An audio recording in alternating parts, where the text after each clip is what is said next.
Former New Jersey Governor Christie Todd Whitman going so far to say if it were Donald Trump, she would vote for Hillary Clinton, assuming Hillary Clinton were the nominee. Right now, she's endorsing Ohio Governor John Kasich, but the former governor of my fine state, joins me right now to explain this. Governor, good to have you. It's good to see you again, Neil. Those are strong words, Governor. Obviously, your successor I know. Feels differently. I don't want to. Explain why you have that position.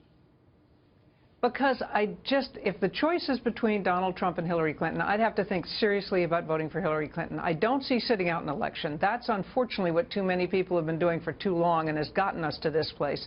I could write in, that's a possibility, but I just can't see voting for Donald Trump. He has so far based his campaign on the kind of divisiveness and bias that is going to cause real trouble in this country, and I don't see him as a presidential leader. I don't see him as the leader of the free world. I couldn't get myself there to vote for him. Wow. What do you think of Christie getting around to doing just that? I'm disappointed. I was very disappointed in it. I was surprised. I wasn't surprised.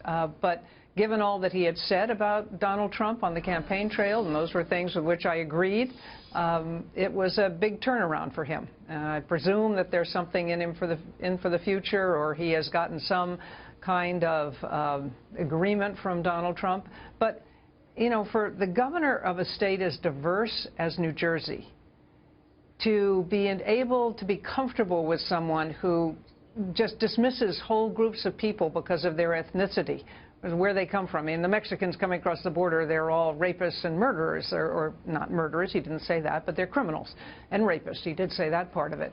To someone who I don't know that he ever denounced the super PAC that was doing robocalls on his behalf that ended up by saying, don't vote for a Cuban. New Jersey has the second or third largest Cuban population outside of Cuba. These are good, hardworking people, and to dismiss them like that is very, very divisive, and bad things can happen. But do you think he's dismissing all of them, Governor, or, as his campaign likes to tell me, as Mr. Trump has reminded me himself, I'm bringing far more into this party than anyone who's left this party, referring to Latinos and all of them might be offended, but then saying, look, I got 46% of the Latino vote in Nevada. I'm bringing in people who've never voted before, period, let alone Republican voters. So I'm adding more than I'm subtracting. What do you say to that? Well, I just worry about the hatred that's being fueled and the tacit okay to behave this way. I mean, my 10-year-old grandsons watched that debate, unfortunately, the other night, and I was appalled by the behavior. Not that Cruz or Rubio would take on Trump or Trump at them, but when they start yelling at each other and bullying. I mean, these bullying tactics are not what we want people to see about this country. That's not who we are. I just cannot get myself to a place where I think Donald Trump is the one that I want to have in the White House representing this country. And, you know, people will say, well, we want a businessman. Okay, I get that. But that's why I'm for John Kasich, someone who can get things done. If you want a businessman who has, albeit been very successful, but successful at taking at least 3, if not 4, of his companies through bankruptcy as a way to do it, that's not what we want as my definition of a successful businessman at the end of the day. I want someone who can govern. I want someone who can bring people together at the end of the day to get things done. You can't fire Congress. You can't fire the federal workforce. You can't fire the Supreme Court. I don't know how Donald Trump plans to get things done if he doesn't have that capability. And you're not going to be able to bully everybody. I hear what you're saying, Governor, but one thing that's very obvious is he's increasing his popularity. He's increasing his poll lead in all these states. Nationally, a CNN poll that shows him at almost 50% support, much higher than the 35% so-called ceiling he was at a little more than a couple of weeks ago.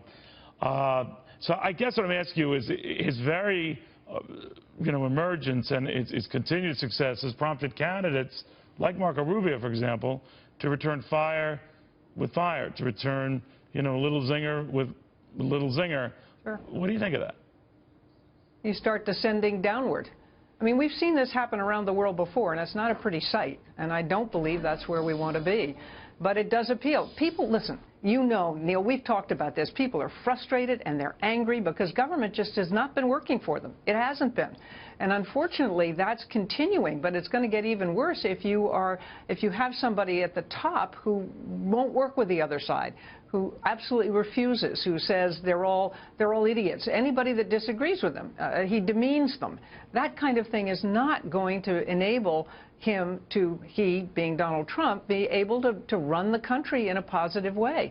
He's bringing people in because people don't know right now any other way to express their anger. And I give both he and Bernie Sanders credit for at least getting the public to recognize, finally, that the way to make change and the way to be heard is through the ballot box. Because, again, as we've discussed before, too many people just weren't voting. They just weren't bothering, and that was sending the wrong messages. Governor Whitman, thank you very, very much.